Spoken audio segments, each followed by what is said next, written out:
नमस्कार, मी राजेश्री निकम साळवे. माझी एक नवीन सिरियल येते सन मराठीवर. तू अनोळखी तरी सोबती, रात्री 9 वाजता. ती नक्की पहा. यात मी एक छान भूमिका करते. माझ्या भूमिकेचं नाव आहे कविता पुरोहित.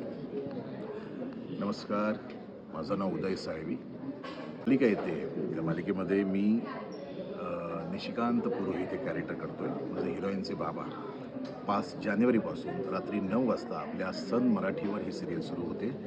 अवश्य पहा. खाष्ट कॅरेक्टर आहे असं आम्हाला कळलं, काय सांगाल? माझ्यासाठी म्हणजे हा जॉनर नवीन नाही आहे. मी अशा प्रकारच्या भूमिका केल्यात, पण आईची खाष्ट भूमिका केलेली नाही आहे. सतत तुम्ही मला प्रेमळ आई किंवा काळजी घेणारी किंवा तिच्यासाठी तळमळणारा धडपड करणारी मुलांसाठी अशी आई पाहिली आहे.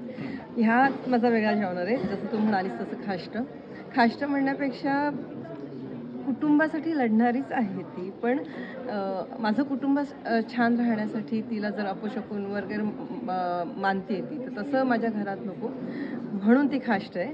आणि हा वेगळा जॉनर आहे आणि खूप लेयर्स आहेत ह्या कॅरेक्टरला. तर नक्की बघा, तुम्हाला ही भूमिका नक्की आवडेल. या सिरियलमध्ये मी अर्पिताचे बाबा हे कॅरेक्टर करतोय आणि घरामध्ये माझी बायको जी आहे ती मुलीचं खूप राग करते. तिला अपशकुनी मानते. ते का मानते ते तुम्ही सिरियलमध्ये बघालच.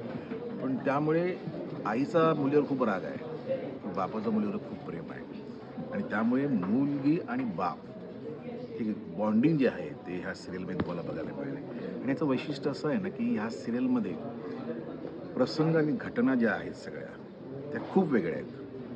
म्हणजे अशा टाईपच्या सिरियल आल्या असतील, आधी लोकांनी बघितल्या पण असतील. त्यातले प्रसंग जे आहेत ना ते खूप वेगळे आहेत. ते मला तरी असं वाटतं की अशा टाईपचे प्रसंग तुम्ही पाहिलेले नसतात.